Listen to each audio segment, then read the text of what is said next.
Hello everyone, today we have new video review, and as you can see, this time we are going to talk about fresh release from Arma Hobby. It's their new P-39Q Airacobra in 1/72 scale, so it's a completely new tool release. And we have here a commercial sample, so it means you will get exactly the same stuff as what you'll see in this video review, and it's actually interesting thing to check what is actually included here and why this model has all the chances to become the best P-39 in a small scale. So first of all, I have to note that the box size is typical for this brand. Here you can see comparison with my hand. We have beautiful box art here, and I would be happy to get it as a poster, but unfortunately Arma Hobby does not do such stuff.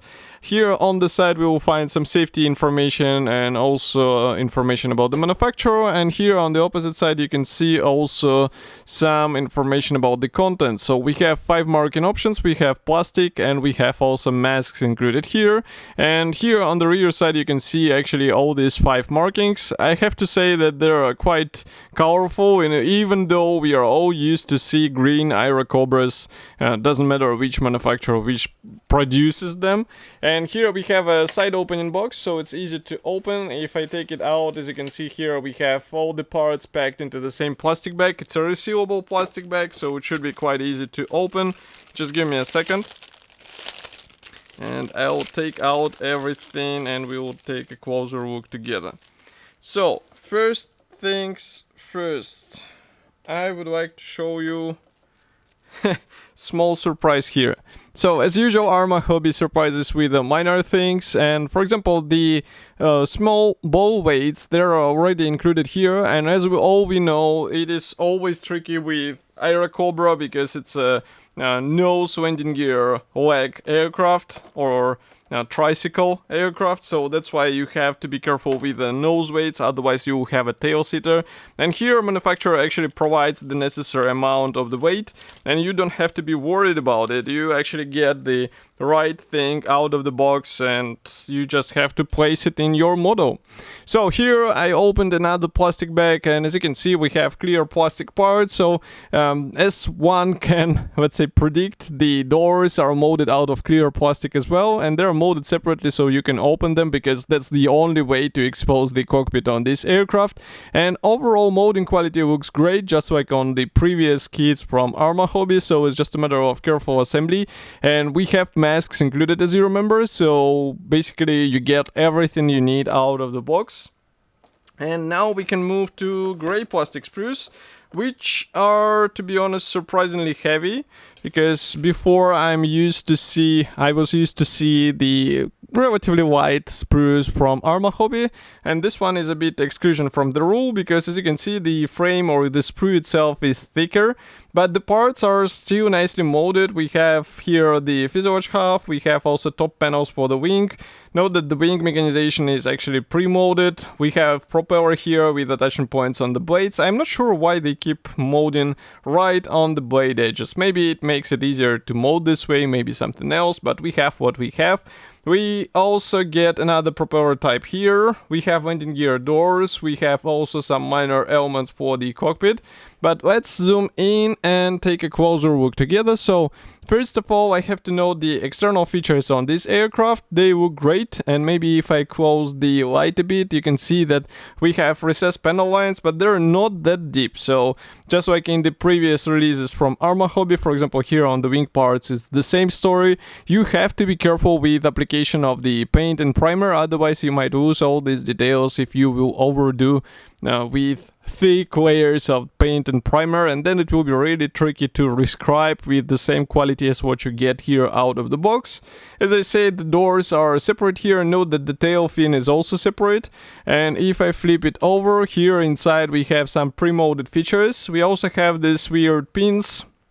I still believe that they are needed for, let's say, the overall rigidity of these parts, but feel free to write your ideas. We also have the guiding elements, which will help you with alignment, and that's not only for the fuselage, this is also related to the wing parts.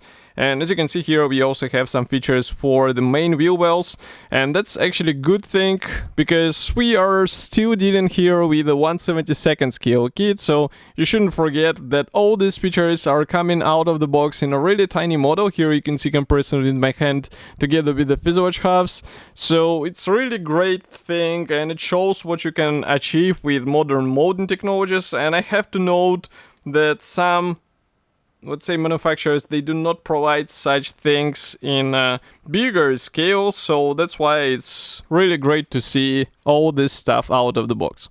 Next, we continue with the second and the last gray plastic sprue for this aircraft kit, but first let me remind you that you can support us with a small donation, and it's quite easy thing to do, but it's really helpful for us. It helps us to get new kits and also to improve our photo and video equipment, so that's why I would be glad if you can support us with a small donation via PayPal or via YouTube here.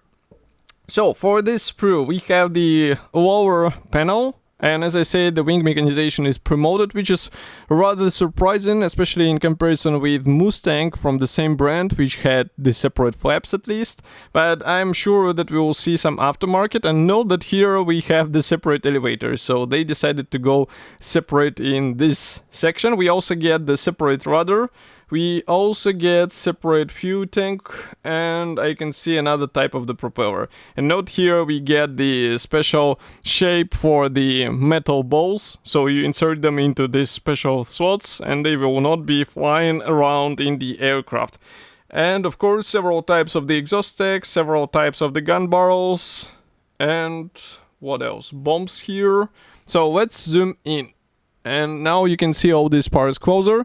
So again, why I keep reminding about 1/72 scale, because when you see such tiny parts, especially in comparison with my fingertip, it is actually impressive. And when you are, let's say, watching the video and seeing it just in the zoomed way, it doesn't give you a perception of the size, unless you know that 1 square here equals to 1 centimeter.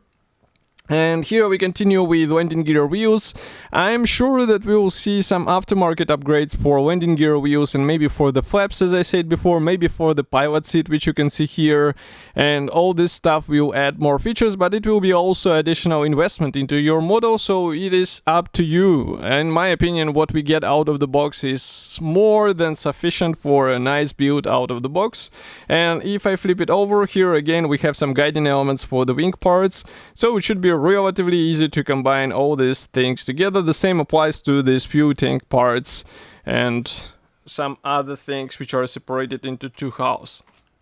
Next we continue with assembly manual, but first there are also several bonuses included inside. So here we have masks. So these are typical kabuki tape masks, which are pre-cut, so they are ready to be used straight out of the box. And the only thing required from you is to carefully apply them on clear parts and you'll be good to go. Next we continue with decals.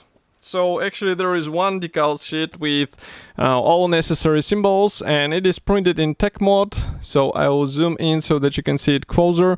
And here we have all the symbols together with stencils and also with some cockpit decals, which you can see here. So we have them for the center console, we have them for seat belts, and for some modelers this should be more than enough because it will be visible through the clear parts, and in such scale it should be perceived as a real thing in my opinion. But of course you can resort to some more serious upgrades in form of P or maybe even textile belts. And as for the printing quality, again I can show it closer so that you can see that even stencils, they look really good, and these are not just some scribbles, these are actually readable writings if you bring it closer to your eye. Next we have the assembly manual. That's something what is needed in order to combine all these parts together, obviously. So the overall printing format is traditional for this brand. We have short history note, parts map, and paints chart here with some safety advices. Assembly process starts with cockpit. So here, as far as you can see, this, let's say, translucent blue colored pictures or drawings, they actually mean decals. So as you can see, straight away we start with decals for the instrument panel, for the seat belts, for the side consoles, so be careful with all this stuff. By the way, here you can see how these metal balls will be placed inside aircraft. Next, we continue with some modifications. So here you have to cut off this weird pins inside fuselage. You have also to cut out the vent and also some installation slots as far as you can see here. The same goes to the wing. And just give me a second, I'll read why you need to do this.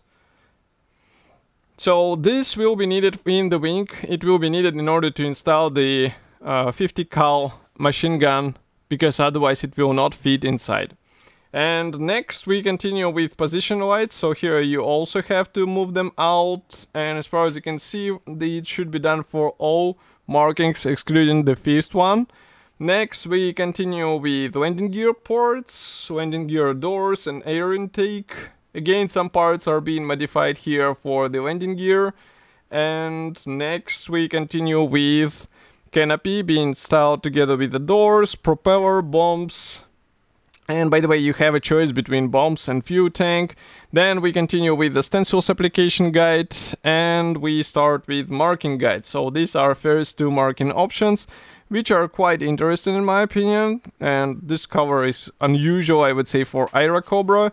Next we see two more markings. These are more of a traditional green cover, and here we have even one polish marking in this green traditional camouflage. So this new release should be already available, and you can get it in any good model shop and even on Arma Hobby official website. Of course, I'll be happy to hear your opinion about such release. Do not forget to write it here in the comment section below. If you like this video, of course, press the like button, subscribe to our YouTube channel, and I will see you in the next video review as usual. Thank you for joining me today, and bye.